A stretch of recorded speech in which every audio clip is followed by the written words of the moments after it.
The Granstream Saga. This is one of the first RPGs I have ever played. I borrowed this game from a friend and ended up buying it from him. It definitely made me want to get more into this genre. Not too many people talk about this game, and even less so as a retrospective.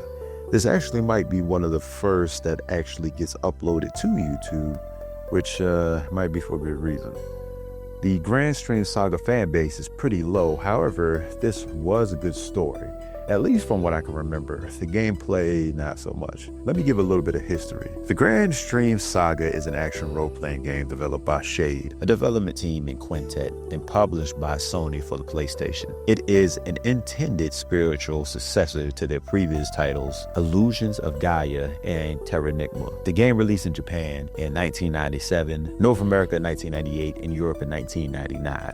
That whole section was right off of the Wikipedia. Even though this is looked at as a spiritual successor, this is more for the game mechanics. You shouldn't expect any related story between these games, at least from what I could find. If you know of any story beats that tie these games together, let me know in the comments. It's been close to 20 years since I played this game first, so I remember the plot, I remember the ending, but I don't remember all of the little details of the game. So going back to this game, again, to see if it was as good as I remember, there are going to be parts where I'm going to be like, oh yeah, I remember that, where there's going to be probably a lot more where I'm thinking, man, I don't remember this at all. I'll start off talking about the story, take some time to get extra commentary on specific parts of the game where I think it's appropriate to talk about game mechanics, music, and other things like that. So this video will be a pretty long one, so let me go ahead and get started. So before we start off with the story, let's go with the history of the game. Two kingdoms ended up going to war with each other, and because of that, one of them ended up using some forbidden magic that ended up causing nature to shift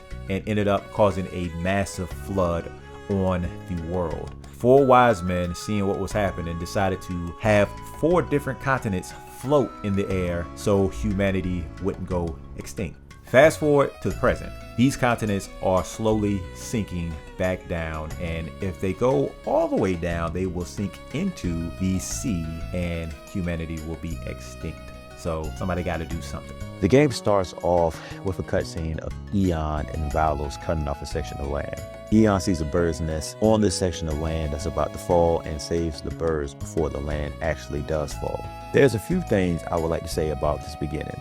One is that Eon is kind of a moron to me for going for these baby birds on this falling land. 2, why didn't y'all see the baby birds before cutting off this section of land? It seems to me that Valos just did it without actually even looking to see if anybody was over there. 3rd, Valos decided to cut off a section of land even though Eon was standing right over there, further indicating that he was not paying attention. 4th, why are you cutting off a portion of land that people can actually live on? The continent has a mountain. Why not cut off portions of the mountain if you're trying to decrease the weight? Why not cut off portions at the bottom of the continent to decrease weight? Somebody was really thinking short term here. At any rate, it doesn't matter because Eon and Valos goes back home to talk about the situation. Valos tells Eon that this was the last magic stone that they have to cut off the continent. Valos asks Eon to put on some tea for him, and this is where you first get control of Eon.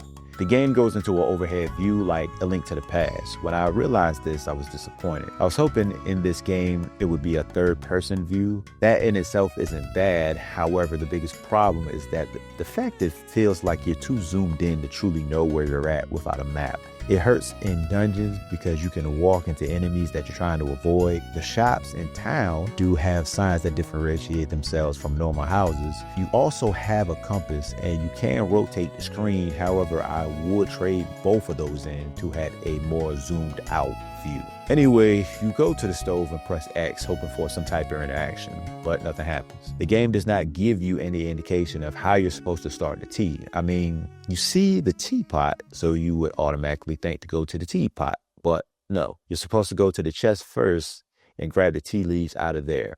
Okay, now go to the stove and press X to interact? No, instead you got to go to your menus, item, select tea leaves in front of the teapot. It kind of feels like this was supposed to be a way for the game to give you a quick beginner's guide, but they also forgot to instruct you on what you need to do. After you get the tea going, they start talking again and a youth comes in. He says that a boy has disappeared from the town. Valos asks Ray that's the boy's name, Ray, if he thought the boy was on the section of land that they cut off earlier and not to jump to conclusions. Why not? From the cutscene, it seems like it's a reasonable conclusion to jump to, further proving the point they are better off not having any more stones. Valos goes down to his basement to find out where the child has gone using tracking magic and a teleporter. He tells Eon not to follow him, but of course Eon does because he's just like that. They end up in the Wise Man's Cemetery. At the Wise Man's Cemetery, Valos asks Eon why did he follow him. Eon said he was worried, and they start to look around at the beginning of the entrance. You take a look at a piece of armor on the left side, and the scepter starts to glow. He's had the scepter since Valos took him in, but I guess now is when the scepter wants to start reacting to various things. The scepter can copy items, even if it's just a piece of a broken item. Here he finds shards of a sword, and the scepter imprints what it looked like in his mind. Eon can now make a clone of how the weapon was originally. Valos goes to the next section telling Eon to stay put. Eon ignores it and follows him anyway. So at this point, Valos is basically like, you know what? Do whatever. I'm not going to worry about it no more. As Eon explores further into the cemetery, he awakens a guardian. This is your first fight. It's a guardian with a missing arm, so it can attack, but it can't guard against attacks. The fight itself is relatively easy, but I do wish they would have gave you some type of instructions. I don't need a game to hold my hand, but at the same time, I kept healing myself to begin with before I actually learned which button was attacked. The game goes from a top-down view to somewhat of an angle behind your back, which is what I prefer. It feels like it gives a better fighting experience. The combat system is real-time. All the battles are going to be one-on-one with your view automatically targeting the enemy. It emphasizes blocking and attacking, requiring players to pay attention to their opponent's movements. With all that being said, the control feels a little stiff. X is attack, square is your magic spell, O is defend, triangle brings up the menu. You have to double tap the directional pad in order to jump from left to right, backwards, or run forward. It might have been easier to hold down R1 and use the directional pad to use the same moves that would have made things flow easier. But the thing is that you can do that. It's just that nothing tells you this. You also have a second button to attack, defend, and use the menu. Why not use the extra buttons for something like more magic spells? They have special moves that you can use if you did an input, such as quarter, circle, left, and square. You'll pull off a stronger slash attack. It's fine, but it still feels kind of stiff. I mean, there's a delay when you attack, and it gives the enemies enough time to block your attack. It's very annoying. The biggest issue I got with the combat system is that you don't gain any experience when fighting an enemy. So what's the point of fighting enemies at all? Where they do have a reward system that gives you a reason to master the gameplay. I'll talk about that a little later on. Let's get back to the story. After your first fight, you'll go further in and receive the Wind Orb. You'll also get a message from Wise Man Zora. He asks you to find his daughter Arcia because she can perform the lifting verse and stop the lands from falling. Valos comes to you and he has the boy behind him. He says that he's going to look around the cemetery a little bit longer and sends both of you back into town with magic.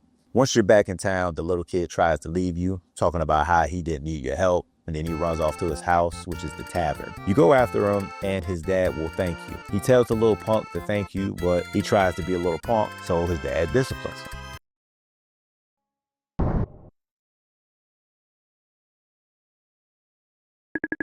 After he gets disciplined, the dad says he owes you a favor, then he brings you inside. Here, you hear a little bit of dialogue about what's going on outside of this continent. After that little discussion, you go to the church to try to sleep for the night because you can't leave the town.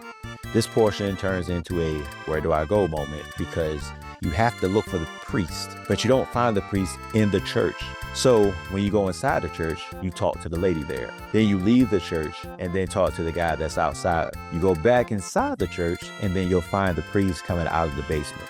I remember spending close to 20 minutes trying to figure out where the priest was when I saw that he wasn't in the church. I was going inside every house, talking to every single person. I walked around the town like 2 or 3 times to see if I might have missed him in one area or another, once again because the town view is so zoomed in. This was a kind of trend in other games. I'm glad to see that there's less of it in the newer ones. The priest allows Ian to stay at the church for the night.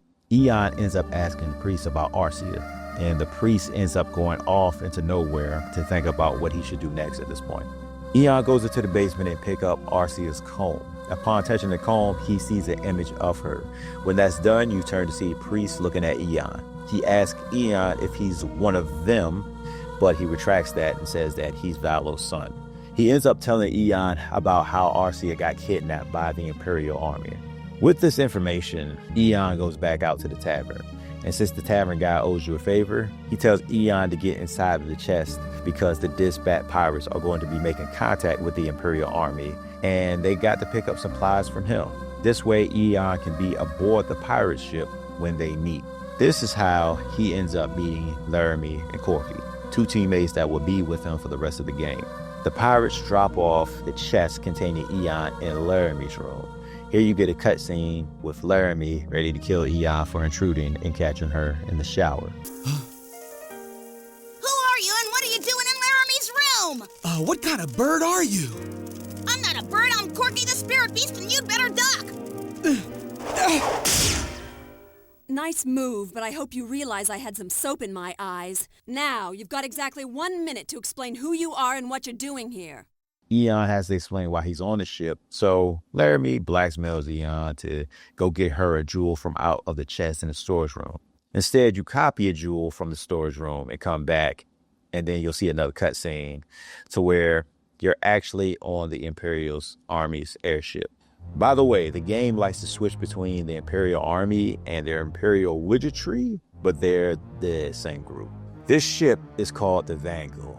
And on this airship, Eon leaves Laramie and Corky to go look for Arcea. There are more places to have battles here. At least the battles aren't random, so it gives you a chance to escape fights if you're quick enough. This is a good place to talk about the battle rewards because with the first two fights, they're mandatory, so you don't get anything from those battles. So you don't have the option to get any of these rewards. If you're good enough in your fights, you can get rewards. If you beat an enemy without getting hit, a colored scepter force appears. It's like the enemy soul. The game will ask you if you want to open it. If you do want to open it, you'll get an item. If you don't, it will be remembered, and if you win the next battle without getting hit, the ore will be upgraded to a different color and have a better item. The colors go from blue to red, yellow, and then up to dark. The item will also vary on how well you fought. There are a few conditions. For example, if you are at a lower rank than enemy, if you don't use magic, if you don't hold your shield up longer than 6 seconds at a time. And there are a couple more, but I'll stop there. Here is a list of the items that you can get with every battle. Eon finds Arcea locked up and there's an alarm saying that there has been a theft and to kill all the pirates. The Imperial captain had already planned on betraying the pirates, but this theft, I guess, made them want to do it sooner. While the pirates and the Imperial army are fighting each other, Eon and Arcea heads to the deck. When they see the pirates fighting each other, they are met by Slazer. This is Laramie's brother. He is the one who's taken the 3 orbs. He knows that the army wants all the orbs to gain power, and he assumes the same thing about Eon and Arcea. So instead of anybody having the ability to use the orbs, he decides to destroy them, and then he lets Arcea and Eon go. Go ahead, no one will stop you. One's destiny cannot be manipulated. Before they head out, Eon makes copies of the 3 orbs with the scepter, giving him possession of all 4 orbs. The two meet up with Corky and Laramie. They decide to get away on Corky, who is able to transform himself from a small spirit beast into a larger spirit beast. While they're in the process of getting away, they get snatched up by Heirloom. Heirloom is a magical tower made by the wise men. It is controlled by whoever has the 4 magical orbs on all continents. It helps with transporting you to each continent. It also supposedly helps with lifting the lands, but it's not exactly explained how it helps with lifting the lands. Back to town, Arcea thanks everyone. Laramie complains about having to help her like she even did anything. Gandor told her to come with us. That's the reason you're here. You didn't rat Eon out to everybody else, so I'll give her that, but at best, you were neutral. Arcea and Eon go to the church and talk to the priest. He informs Arcea that her father was the wise man of Shilf. He was captured by the Imperial army and killed. She needs to perform the lifting verse in order to save Shilf and the other continents. The priest asks Eon to go with her. Arcea is shocked to hear this, and she asks to be left alone while she thinks about it. Eon goes back to the town gate, and Arcea comes from behind and asks if she can come with him. By the way, this is another time where you don't know what you need to do in order for the story to progress, by the way. Second time this happened within an hour. They go to Valo's home. Valos leaves a message saying that he's going back to the Wise Men's Cemetery to see if he can do something about the monster there. When did he find out what was going on? I don't really understand why he decided to go by himself either. He's got to be dead at this point. You know, the whole parent-teacher needs to die cliche. At any rate, since Arcea is the one that has to sing the lifting verse, she comes with Eon as well. Eon asks her to stay on Heirloom while he looks around. Now, she says yes, but she comes along anyway. The irony here is not lost on me. Eon tries to go to the top of the shrine where the lifting verse is supposed to be performed, but realizes there's a barrier, so he goes inside and defeats the monster that is preventing them from singing the lifting verse. Arcea actually stays behind this time. The Wise Men's Cemetery is a relatively short dungeon. You don't get a map, so you can get lost in here for at least a little while though. After getting through a portion of the dungeon, you'll get to a point where you have to do a wise man's test. It's 3 questions where Eon has to choose between 3 answers. When he picks the right one, he gets to progress forward. After getting past the test, you learn the lifting verse. The barrier to the altar is still up though, so you'll have to defeat the boss. At this point, Valos gets in contact with Eon telepathically, saying that he doesn't have much time left, but he gives a hint on how to defeat the boss. The boss is called Borlang. You attack him while his hands are away from his face. Then I guess Valos passes on. This thing is decent enough as a first boss. It is actually the monster that you see on the game's case. It will throw its hands at you, which will give you time to attack its hands. It's pretty much a staple to take out this type of monster.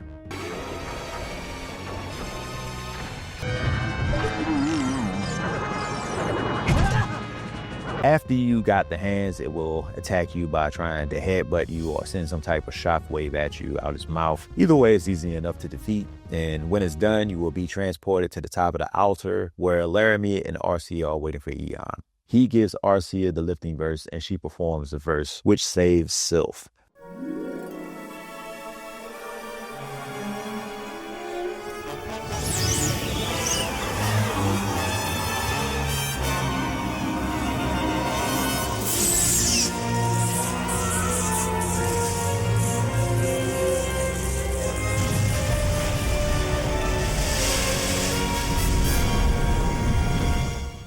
Because Heirloom knows the other continents, it can give Eon an image of it in his mind, which can have them go to the other 3 continents. So with that, they decide to go to Aquas next. Aquas has a bit of some interesting lore behind it. Apparently, the arc on the side of the continent used to be the ground, and it ended up decaying so much that they had to tilt the continent on its side in order for the people not to fall through and die. I don't know why the ground still ended up decaying after they were able to tilt the continent successfully, but apparently it still did, which is why you see the arc there.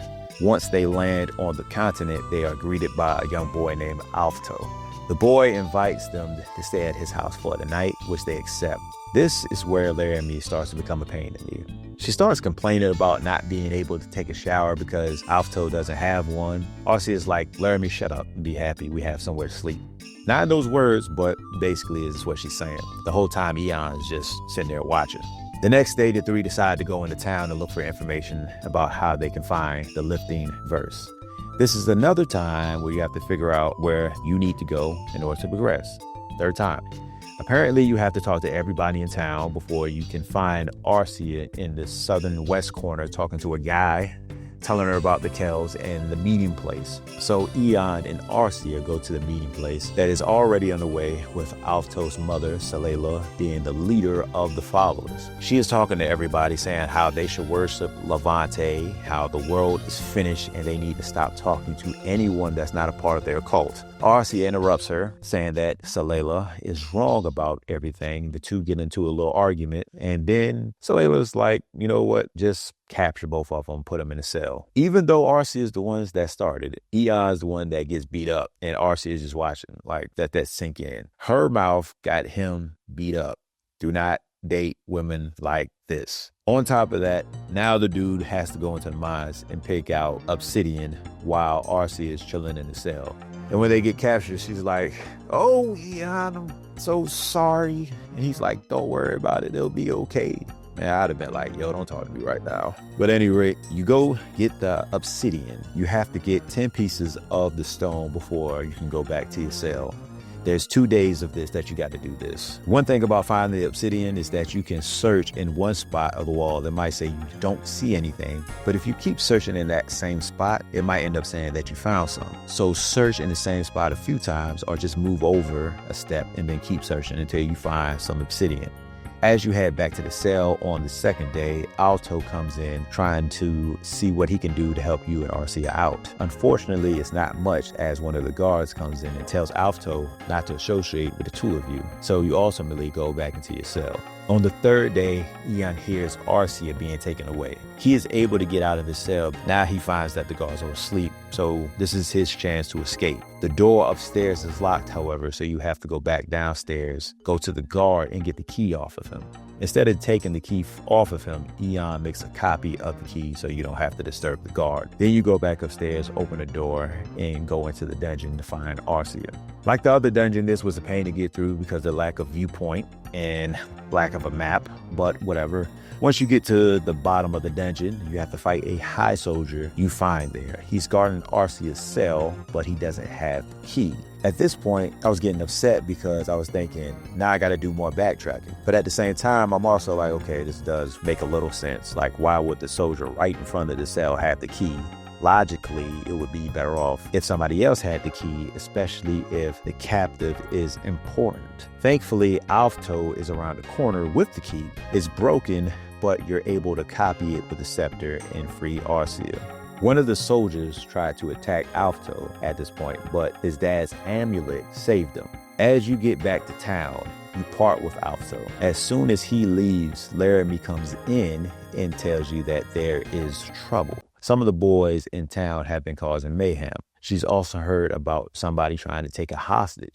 So they go talk to an injured boy. Once they finish talking to him, they go to the consultate to discuss things. Then Ave-O's grandma comes in and says that he has been kidnapped by the youths.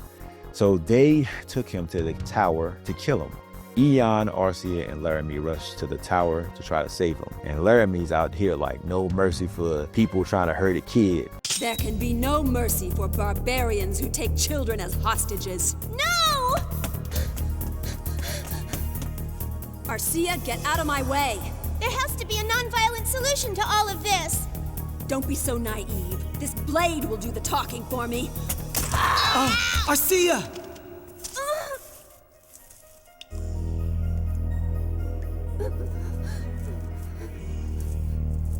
Blood is the blade's language.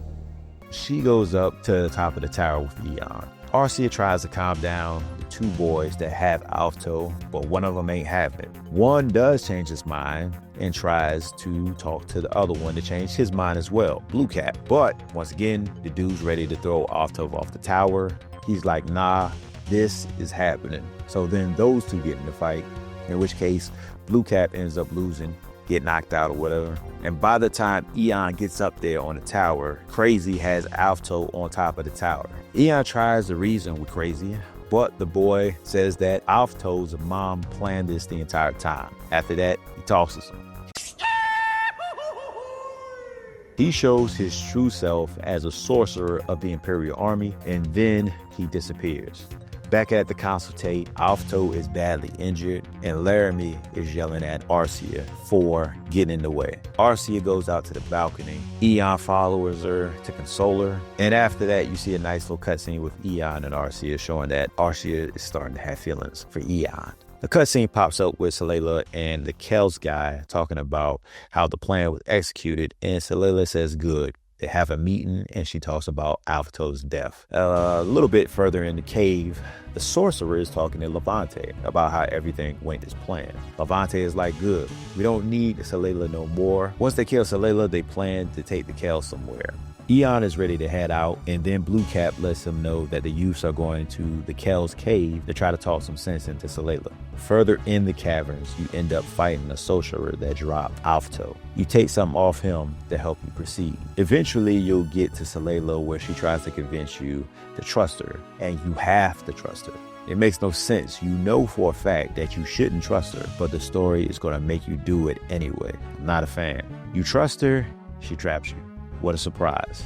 Eon eventually catches up with her again, and she says, I can't believe you got this far, like I care. Levante says that he doesn't need her anymore. Then he casts a magic barrier over both of us. But Eon is protected by Ave-O's amulet. I forgot to mention that. He gave it to Eon sometime before he got tossed. Anyway, seeing the amulet somehow snaps her out of her spell, Eon tries to give her the amulet, but she says he will need it to fight Levante. Not really, though. Levante is a decent boss. He has a good amount of spells they can throw at you, but you can block all of them. So you just gotta be patient, and he'll go down eventually. Once he's defeated, the town will go back to normal.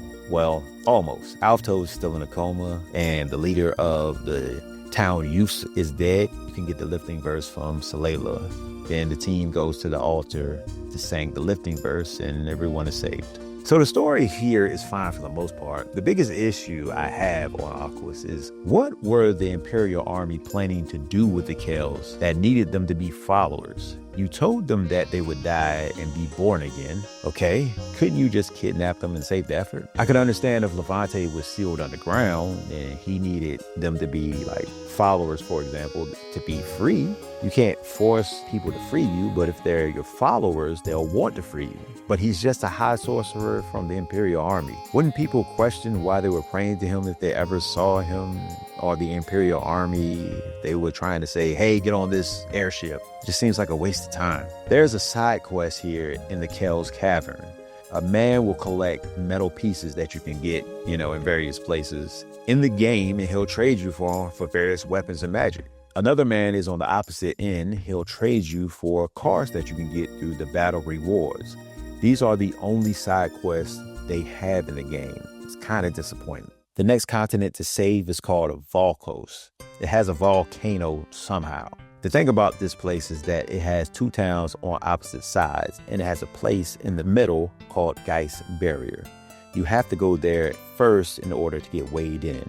If you have more than one person, then you will have to split up, separating into two towns. Whoever weighs the least will have to carry rocks in order to keep the continent balanced, because if it ever becomes imbalanced, the volcano's magma will spill over and ruin said towns.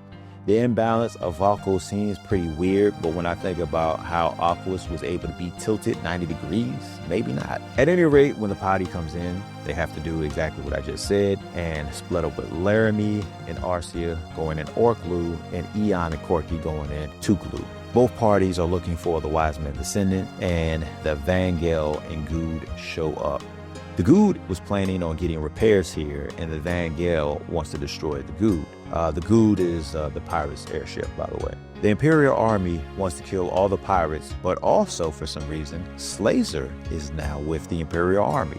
They say he got brainwashed, but why didn't they just choose to brainwash the rest of the pirates? Now that I think about it, if they could brainwash him, and they apparently brainwashed Salela with a spell on Aquas, why didn't they just choose to brainwash everybody on Aquas? Whatever. The Vangel shoots a torpedo into the volcano, making it erupt. Eon is asked to get everyone to safety in the meeting hall in Tuklu. You see Gandor here, and he says that he will have the Gude land on Tuklu's side to have the lava flow towards them. They can then have everyone board the Gude and use the defensive shields to protect everyone in that town. Here, you actually have the option not to try to save anybody, but the result will be the same regardless. After the eruption, you can go between the two towns without any problems. When you go to the other town, you will find out that Laramie has fallen between a big crack in the ground. Eon has to go to the caves to save her. At first, I thought you had to find a way to jump down from the crack to head down into the cavern, but that's not what you're supposed to do. It did actually take me a little bit of time to figure that out, because once again, nobody tells you anything. While traveling in the cavern, you will meet Zarius. This is Laramie's distant relative.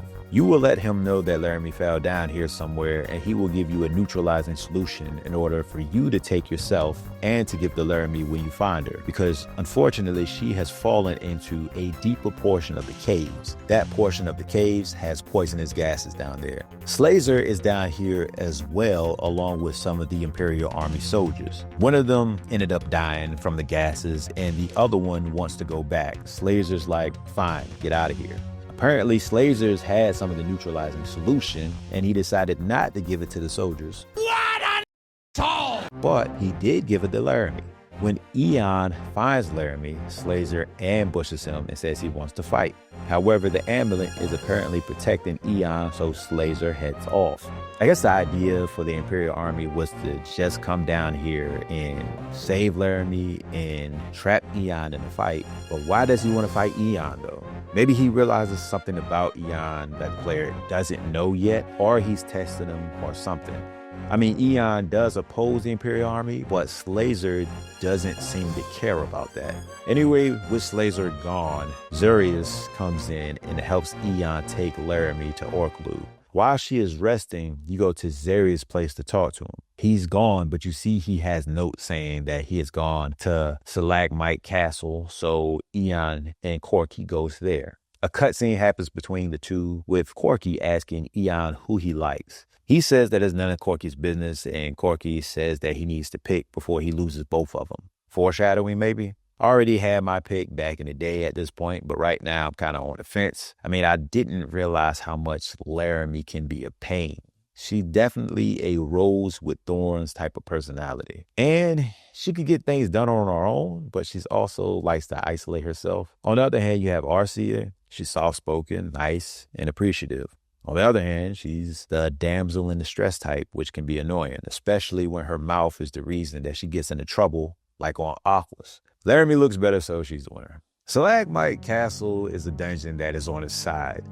It's an interesting spin on a dungeon. Corky says it's supposed to be magic to ward off intruders, but it looks more like it's just been made on the side of the continent. Maybe it was both. You have to open doors and jump down to lower levels, and then you have to use the pressure in pipes to get to higher levels. I like that. Eon finds the evil Zurius here, talking about the ultimate life form and how it's almost completed. Eon and Corky don't know that this isn't the Zurius that they met earlier, and they try talking to him, but he just heads off into an area that they can't get into. So they head back to Zarius' place, and there they find Arcia, Laramie, and the other Zarius. The good Zarius. He split himself into two people. He also worked on the ultimate life form. The good Zarius says that the ultimate life form lacks emotion, but the evil Zarius thinks that it's ultimately complete regardless. From what I remember what it looks like, I would suggest otherwise. Anyway, the good Zarius goes on to tell the group that Eon has to beat it, and none of it has to do anything with the lifting verse or saving the continent. I mean, technically, it's saving the continent because it's a potential threat, but it is completely separate from the continent falling. And I'm okay with that. Not every chapter has to be the exact same, so that's good. Zarius gives the solution needed in order to pass the barrier to Eon, and Eon goes to fight the ultimate life form. While fighting it, he's having problems because there's still another type of barrier that's stopping him from being able to actually hit the enemy. The good Zarius comes up with an idea, and then he teleports to where the evil one is. He tries putting them back together, ultimately killing both of these Zariuses. This gives Eon a chance to defeat the ultimate life form. I do not remember what the ultimate life form name is, and I don't feel like looking it up, so we're just going with ultimate life form. It's another decent boss. He has his short range attacks, he has his long range attacks, and he can produce two different types of cells. One that can hurt Eon and take one of his LP bars away completely, and the other one will leave Eon in a paralyzed state. You have to attack when his tentacles aren't in the ground, otherwise he'll be able to shield himself. As far as the bosses go, the ultimate life form is the most challenging one. I'm glad to say that they do have an increase of difficulty, but not cheese with every single battle thus far. Once Eon gets back, the girls ask what happened to Zarius. He says that he doesn't know what happened to him, even though he actually does. Laramie decided to go off on her own, and Arcia stays at Zarius' place. This particular situation, I do feel like Laramie actually knows what happened to Zarius, but Arcia, whatever. At any rate, Eon goes off to figure who the wise man descendant is. Ultimately, you have to go around the towns asking people to figure things out. You learn that Gaius is the wise man descendant, but Zarius told him to keep it a secret because the Imperial army is looking for him. Once he comes clean, he tells you the lifting verse so Arcia can go perform it and save the continent. Here is the time where I gotta say, hold up. This dude is a wise man descendant just like Arcia is. So why can't he perform the lifting verse? There is no difference between these two except for the game just saying that Arcia, she just got to be the one to do it. Whatever. Third continent saved. The group goes to talk to Gandor about the last continent, Saphir. It's home to the Imperial army. Not only that, but they have a barrier up. So after a short conversation about how to get there, they decide to take the Gude to Saphir.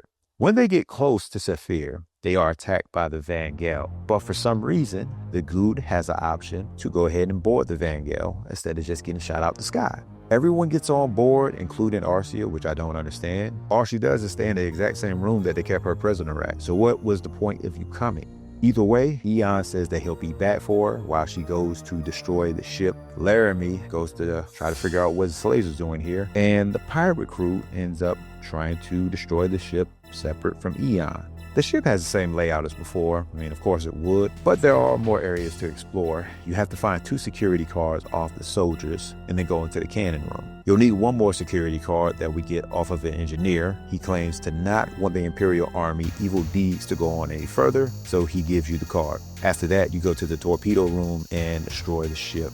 While the ship is being destroyed, you have time to get out. Slazer orders the rest of the Imperial army to evacuate. Then he starts monologuing about getting rid of the Imperial army right afterwards, which is also kind of weird. Why even tell them to evacuate if you're going to take them out? Eon goes to find Arcia in the prisoner room and sees that she's already gone. Gandor has come to get her, so you go look for Laramie.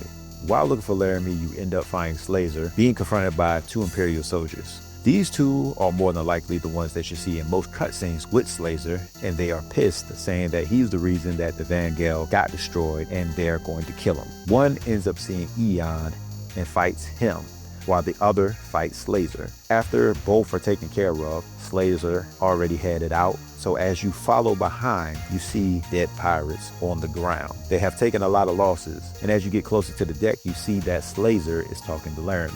He talks about how he thought it would have been better to take out the Imperial army from within, but he thinks that it could have been a better idea to work with the others and that he's sorry for not being a better brother. He also tells her to leave with Eon and the others and that he's going to take out the barrier around Saphir with the Vangel.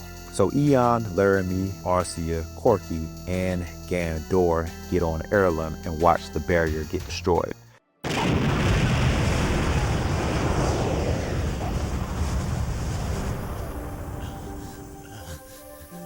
There now. Damn it all. I'm the one to blame for all this. You're wrong.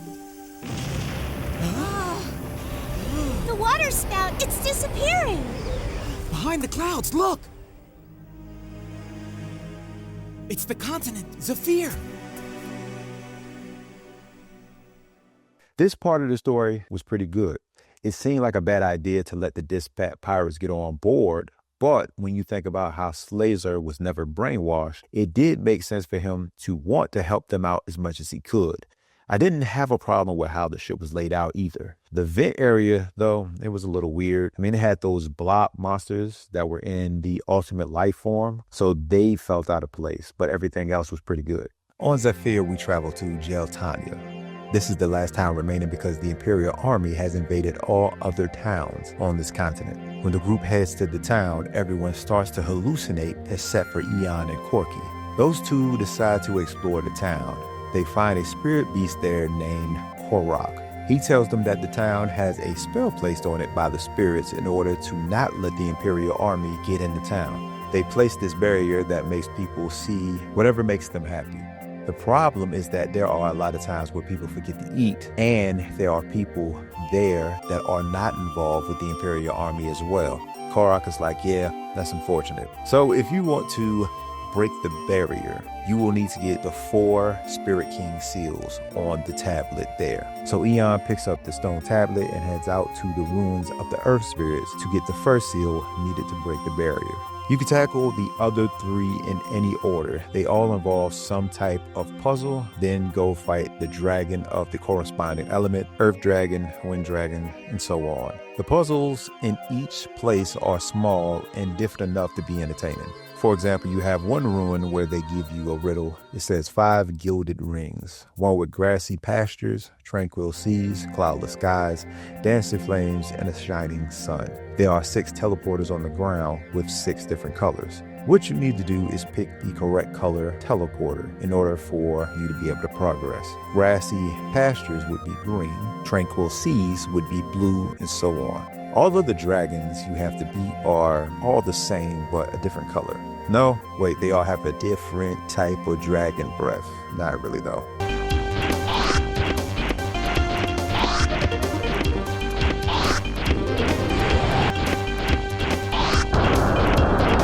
After beating the dragons, you talk to the Spirit King's servants and they tell you to get the seal. After getting the seal on the tablet, the servant will say a message from the Spirit King. It is usually about the past and some lore about the game that you're just hearing about right now, but it's very important for what's to come later in the game. You learn a bit about Ave-O, an evil entity that destroyed the land, split away the spirits from this world, 2 kingdoms that went to war, some of the aftermath that came from that war. It would have been cool if you could learn a little bit more about Ave-O in earlier portions of the game. It didn't have to be a bunch, but like a rumor here or there, anything that is being discussed to you from the earth spirits prior to right now. Once you get all the seals, Eon and Corky heads back to Korok. However, Korok has lost too much power. He says that in order to dispel the barrier, he needs help from Corky. They have to merge together like Piccolo and Nail from Dragon Ball Z. Eon doesn't want him to do it, but it's the only way to break the barrier, so here we have to say goodbye to Corky. With their powers combined, they break the barrier. Everyone goes back to normal except for Arcia. She is still under the impression that she is in her dream. At this point, Gandor is also under a bit of influence under his old dream and says that he has realized some things and may end up fighting Eon in the future. This ends up upsetting Laramie and she goes off on her own. Eon goes to find her and they have a little cutscene between those two indicating that Laramie has caught feelings for Eon. The two go to see the Speed Spirit. Korok tells Eon to find the wise man in the cemetery underground. To open the entrance, Eon has to say that he is the master of heirloom at the tower at the center of town, and then the path will be opened. The cemetery isn't filled with enemies like the other dungeons. This is more puzzle-based. It's a different tactic than the other continents. Going into the ruins of the Spirit Kings, you still had to do some fighting, but not this place. One thing I didn't like about it was that the verse was broken into 4 parts. So I just did the same thing with the stone tablets. Why would anyone want to do the exact same thing back to back? The puzzles aren't as good as the ones in the Spirit Ruins either. Like the first section, you have to talk to certain tombstones. The second section, you have to talk to certain tombstones. The third section, you have to interact with every coffin. There is no penalty in this, so you'll figure it out eventually. There's a spirit of a little girl who asks you to find her mom. Now, there's 3 different sections for this part. So now every section has a different spirit residing there. One's an old woman, one's a young woman, and one is an old man. You would think, more than likely, you would have to go to the young woman first, but you would be wrong. It is actually the old woman. The young girl asks, "Are you my mom?" And the woman is like, "Yeah, I'm your mom." And then the young girl says, "You don't look like my mom." And then the mom says, "This is how I looked after aging 1,000 years. This lady was not alive for 1,000 years. So this game is saying that dead people can still age. The little girl obviously didn't.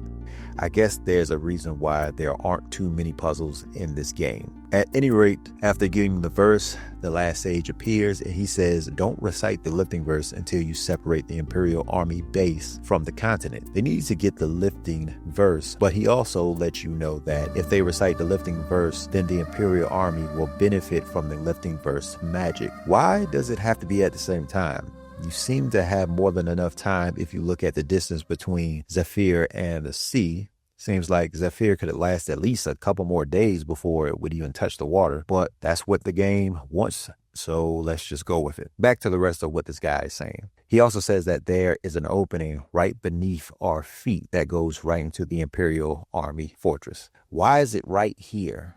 Eon goes to Arcia and Laramie. Arcia is back to normal. Eon lets them know what's going on. Laramie says that Gandor has gone to infiltrate the Imperial base on his own and tells Eon to help him. Before Eon heads out, he gives Arcia the lifting verse, and Laramie gives him a necklace that she says is good luck. We jump down the hole and end up in the Imperial base. You cannot exit out of here once you enter. They say that there's some type of magic disrupting your escape magic here. So with that being said, you take a look around and you will eventually find Gilf, one of the Dispatch pirates. I haven't mentioned him until now because he's not really that important, but he got saved by Slazer and was told to hold out because Slazer knew that you would show up eventually. Unfortunately for Gilf, his injuries are more severe than they look and he ends up dying here. The battles here are harder than anywhere else, as they should be. You have your sorcerers, your soldiers, and golems. You have to defeat a golem in order to get a security card that will help you with figuring out the rest of this dungeon. And this is the last dungeon in the game. I honestly thought it would have been larger. I guess in comparison to the others, it's relatively the same size though. In a section of this dungeon, you free the wise men's souls. I know they got captured and killed by the Imperial Wizardry, but at no point did anyone ever say that their souls were captured as well. I mean, you literally talk to Wise Man Lizelle before you come down here into the base, and at no point does he make any statement saying, hey, by the way, while you're down here, do you mind freeing my soul? He also lets us know that Gude and Vangel will be immortal if he gets power from the lifting verse. Okay, why? I would like a reasonable explanation for that. I mean, it's a game, so I shouldn't expect too much, but at least give me some type of magic jargon. He can convert the anti-gravity magic into kinetic energy with some core they built in the center of the force or something, magnetic waves. Any rate, getting past that, you get to another area where you see Gandor and Laramie show up. Laramie is just like everybody else. You tell them to stay put, they say okay, and then do the exact opposite. Gandor found his way in by overhearing you talk to the wise man. That's how he learned about the secret entrance to the base. How could he have possibly gotten out of the cemetery, talked to Arcia and Laramie, and then come back here without you seeing him at all? I know it's a game, but come on. If you talk to the wise man first, then do the puzzles for the lifting verse, that would make at least a little more sense. When Laramie and Arcia say that they haven't seen Gandor for a while, they act like he's been gone for like 2-3 hours. The dude literally had just left them before you got there. At this point, you have one more door that needs to be unlocked. You can find a security card and open the door. Once the door is open, Laramie is asked to leave by Gandor. She's like, forget that, I want revenge for the crew.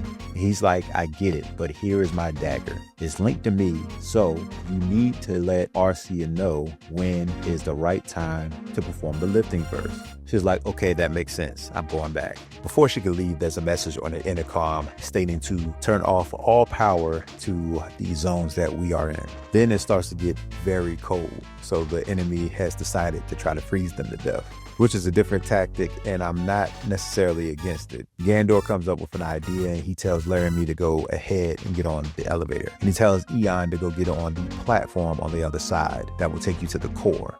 Gandor realizes where the electric current has been shut off at, so he uses his own body to get the current to flow again, sacrificing himself. Now it is time to fight the Imperial Army's boss. This guy has some unblockable attacks, so you gotta watch out for those. He also has a dark energy wave, I'll call it, so he shoots that out from time to time from his core, but you shouldn't have too much of a problem if you take your time with this. This is more of a battle of attrition than anything else, especially if you're not trying to use Onimaru, but it still is a good fight. One thing I can definitely say about this game, all the fights thus far, all the boss fights thus far, are pretty good. When Gude and Vangel is done, the wise men let Eon know that he needs to take Heirloom to the North Pole and let it sink into the sea. That will freeze the water there, and water everywhere else will start to decrease, showing the land. Then they teleport Eon to the altar on Geltania. Eon talks to the spirit beast and asks if he really has to take Heirloom to the North Pole. Korok says yeah, so he goes and talks to Arcia and Laramie one more time. He doesn't tell them what's going on. He just wants to see their face one more time, I guess, before he heads out. Then he goes to the North Pole. Laramie and Arcia gets worried after Eon is gone for a little bit of time, and then they go to see Korok. He lets them know what's going on, and they're asking if there's anything that could be done because Eon saved the world and he shouldn't have to sacrifice himself. At this particular time, Corky takes over the spirit beast's body, and the three go to the North Pole to try to catch Eon before it's too late. For some reason, I don't even remember why, the soul of Heirloom is gone now. On the way to the North Pole, Eon tells Heirloom to make his final descent into the ocean, and then the scepter makes an image of Heirloom. Heirloom tells Eon he can complete the mission without him. He knows that Corky, Laramie, and Arcia aren't far away, so Heirloom teleports Eon to them. As the four are heading back from the North Pole, a dimensional rift, let's call it that, a dimensional rift opens up and envelops the group, or maybe everyone but Corky, because this is the last time you see the spirit beast. What's happening? Look at the sky! It's gone dark! Look at that light up there! What is it? We're being sucked into it!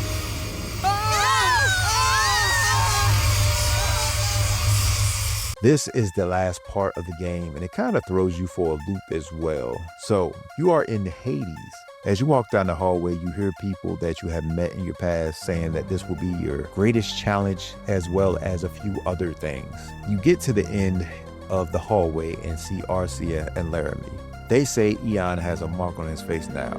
Then you see the man, the myth, the legend, Ma'o Damar, not Ma'o Zerouge Damar. The only time he was kind of mentioned is in what felt like a throwaway line. He says that he's the last Ma'o and has been putting the world in constant cycle of war until now. Eon has stopped the cycle by making Heirloom submerge into the ocean. Time for some lore dumping. Eon and Arcia both had a previous life, one as Prince of Rouge and the other as Princess Elamira. They went to war with each other at some point. Eon had lost his kingdom from war with a kingdom that wasn't mentioned, and he became so enraged that he summoned Ma'o like Kratos in God of War. Ares! Destroy my enemies, and my life is yours! Now, Ma'o Zerouge, he destroyed and conquered other kingdoms. He split up the spirits and humans to live in different worlds. He controlled monsters and demons. Arcia's kingdom was the last one to be invaded. Gandor was also part of that past life. He was one of Arcia's soldiers that died to Zerouge. Zerouge fell in love with Elamira, maybe, but he still had Elamira killed. After she died, Zerouge had killed himself. And then after that came a war between two kingdoms that messed up the land. The Imperial Wizardry versus the Allied forces, or whatever their name was. The new Ma'o was summoned around this portion of time, and the Imperial Wizardry used a forbidden weapon that both sides agrees to never use. That weapon caused global warming, I guess, and it made the water around the world rise, which made the wise men decide to make the continents float. Eon went from his past life as Zerouge to this one, not being a part of the endless cycle of war that Damar talked about, which is why he was able to break the cycle, I think. I'm still trying to piece this together as I'm writing this. What is Ma'o? It is an evil entity that can sway men to do evil things. Spirits are supposed to be on the opposite end, meaning they're good and can influence children more easily. You can find that out from the Spirit King's servants, but Damar himself, there's not much info on him. He's the last Ma'o. He gets power from souls and feeds off hate. He has a mark of Ma'o like Eon does. Why doesn't Eon have the mark on him the entire game? Don't know, but back to Damar. He has controlled the world to go to war. Ma'o can only be summoned from the most evil person of mankind of that era. Damar came after Eon did, and he has been the only Ma'o since. It doesn't explain who Damar is or why he summoned Ma'o, but this is what you get. Laramie doesn't believe Eon could be Ave-O, but Arcia recognizes the mark, which is why she's so afraid. Damar thinks that since he's collected so many souls over the years that he is unstoppable, and that Eon should join him, especially since he has the scepter. Another thing that the game says is that having the scepter is proof that Eon is the most evil person. The wise men said that the scepter is proof that Eon will save the world. So in this game, the most evil person in the world is also the one who saves the world. Think about that. In the middle of their talking, Damar brings in Slazer, who is brainwashed, and tells him to kill the group. Slazer starts talking to Eon and the others, saying that he thought he could take the scepter from Eon and kill Damar himself, but he realizes that that's not going to be able to work. So he tries to attack Damar himself. Damar ends up casting a spell on him, and he shouts at Eon to kill him. Eon is like, I can't do that. Slazer tells him to kill him so he can enter the scepter to give Eon enough power to hopefully kill Damar. Eon ends up doing it, but it still doesn't give him enough power to destroy Damar. Eon, Laramie, and Arcia get separated through magic or something else, and Eon is left by himself. He talks to his past self, Jeruj, and Jeruj tells Eon that they were indeed the same person, and if he tries to take on Damar by himself, his rage will turn him back into Ave-O. The only way that he can defeat Damar is if he sacrifices one of the girls that he loves. Their soul will enter the scepter like Slazer's did, and give him enough power to defeat Damar. As a teenager, this blew my mind. I was like, wow, I gotta choose who has to die. I always liked Laramie better than Arcia, but sacrificing Arcia was not something I wanted to do. It ended up taking me like 20 minutes to actually choose. But now, I'm like, this kind of shoehorned in ending. Don't get me wrong, I still like the idea of needing to sacrifice one of them in order to beat Damar, but it's just not implemented well into the story to me. Why would one of their souls be enough to defeat Damar if he has been capturing souls for centuries? It doesn't matter. Damar is fine as a final boss. I'm not sure he's better than Zephyr though. He definitely has more HP if nothing else. He can fly, and when he's in the air you can't hit him. Meanwhile, he can shoot down some crystal that can pull you in like a black hole. Not sure how much damage it does, but you can tell that it does a lot. He shoots lasers and he dives at you. When he dives in, he's back at ground level so you have a chance to hit him. He seems to block every single magic attack, so close combat is all you got. When you beat him, that's the end of the game. In Arcia's ending, Eon and her go to each continent to reminisce about their time there. Then they go back in time in hopes of changing the future. I do not understand how they were able to go back in time. Nothing in this game, from what I've seen, gives you the thought that they can do that, but apparently they can. Either way, when they're back in time, you can see Eon in his previous lifetime being chased by some knights with some big hips. I mean, them hips is fat, looking like Miss Incredible over there, looking like they had like 2 kids each. At any rate, Eon escapes them to be found by Arcia. She wakes him up and then they talk for a bit before he heads off. Thanks, but why help me? I'm your enemy. You were hurt. I couldn't just let you lie there in pain because our people are at war. From the moment I saw you, I felt I'd known you for a very long time. And I feel the same way about you. I wish I could stay here longer and talk to you. It looks like you've been found. I better get going before I am too. Will I see you again? Count on it. Nothing will keep me away. This reminds me of another scene. I hope you don't think I'm crazy, but I snuck in here to show you that I wasn't scared of your punk brothers. And if you had a man like me in your life, you wouldn't have to be scared of him neither. So you snuck in my room to tell me that? Yeah, I did. Carla! Excuse me. Hey, who you talking to? If you choose Arcia, Laramie and Eon will separate for a year so they can heal from all they lost. Eon is the one who suggested it, but I feel like it would have made more sense from Laramie. They reunite at Geltania with an embrace.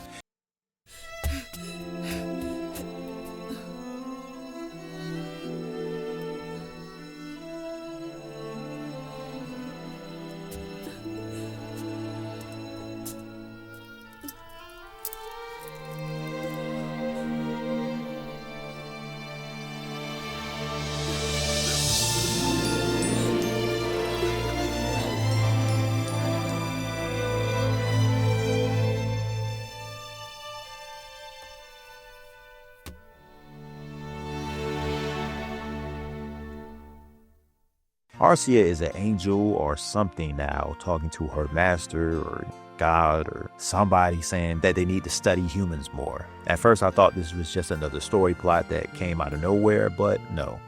After replaying the story, I found one line in the story that could tie this ending into the story. It talks about how humans are being tested. And this line comes from Salela of all people. How would she know this? She was just worshiping a dude in the Imperial army. Also, Arcia makes me think that she's now more Botan from Yu Yu Hakusho. Did she ever actually like Ian? Her whole role in this game is now in question for me. Both endings are a little weird, but I like the ending with Laramie better. I'm not a fan of going back in time to completely undo everything that you did in a game. The Imperial Wizardry is gone. The water will go back down so the world can be healed. In Eon's and Arcia's ending, Eon is still the prince and he still just lost his kingdom with Arcia's soldiers looking for him. Not the best place to pick up at, but I guess it means that Arcia's kingdom is the one that destroyed Eon's. Again, how were they able to go back in time? Okay, let's talk about the characters for a bit. I already talked about Arcia and Laramie briefly, but I do have a little bit more to say about them. I don't like Arcia's voice. It's too whiny. No! There has to be a non-violent solution to all of this. Oh no! You must believe me, that wasn't our intent. There's no point in the game that she stops being a damsel in distress. She had her one time in Aquas and then that didn't really pan out. And then they just kind of, I don't know, just made her be in the background for some reason. You may think that Laramie is a tsundere type, but I don't think that's actually the case. She has a sharp tongue, but not so she can hide her feelings. She's just a hothead. I wish they would have made her mature at some point in time. Or at least have her ask for help at some point. Like she just stays a loner from the beginning of the game to the end of the game. Eon is the biggest disappointment because he had the most potential. I mean, I still like him, but considering that he was the most evil man alive at one point, they should have done a lot more with that. I mean, how do you throw in something so significant in a story at the end of the game without giving it any type of clues? Now imagine him starting off the same way in the journey, but there are points in their journey where he starts to give into his rage. I mean, they have at least 3 situations where they could do that. You have Valo's death, Ave-O getting pushed off the tower, and then you have Gandor's death. You also have the Imperial army making the volcano erupt and the pirates fighting the Wizardry on the Vangel, but he's literally walking past dead bodies. This would have also made way more sense for him not to be able to fight Damar without turning into Ave-O himself, because he would actually succumb to his rage. And you could literally see it happen throughout the game that, wow, this dude's starting to become unhinged throughout this journey. It's really taking a toll on him. And that would have made this ending so much more impactful, but they just dropped the ball on that. Corky is the mascot of the group, and there's really not much to say about him either. He's here for comic relief, but he's not actually funny. Somebody would be like, oh, look at the talking bird. He's like, I'm not a bird, I'm a spirit beast. Ha ha, not funny.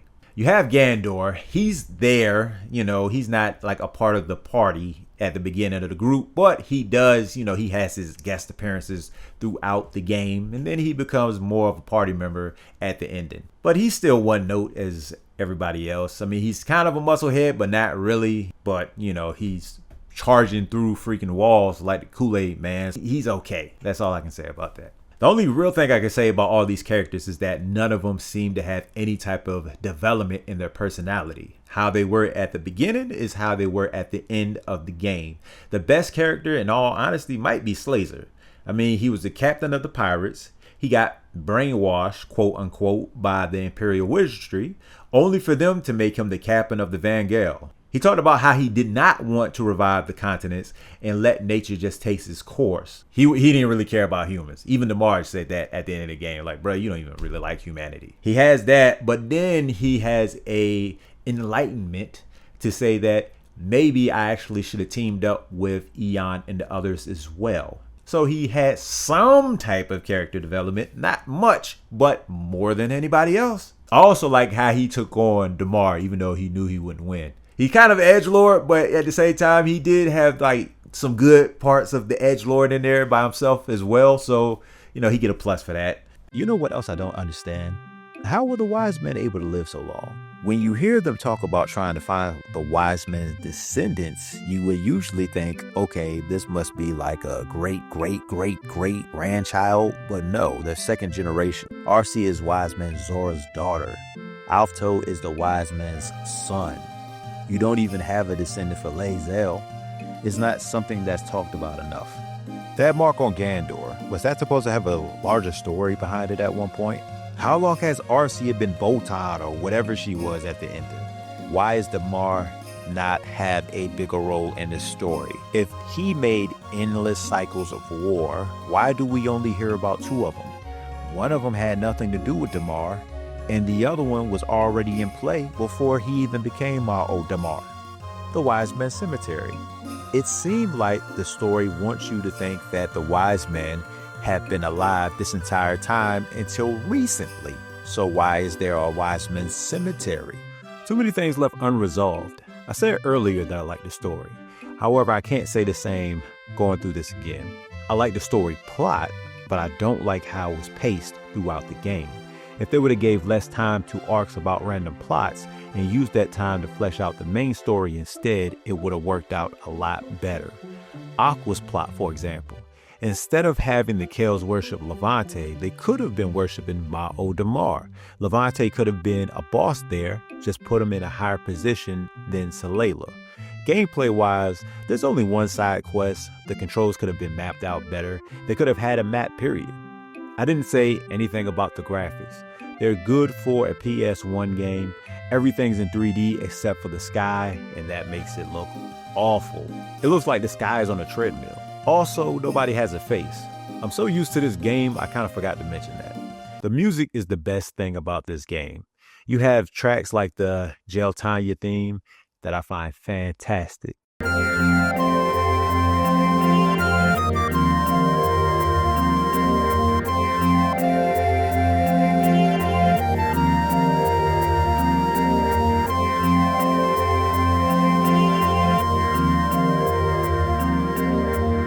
Most other tracks fit with the mood of the game. The only one track that comes to mind that could have been better is the boss theme. But even still, it does fit the mood of fighting a boss.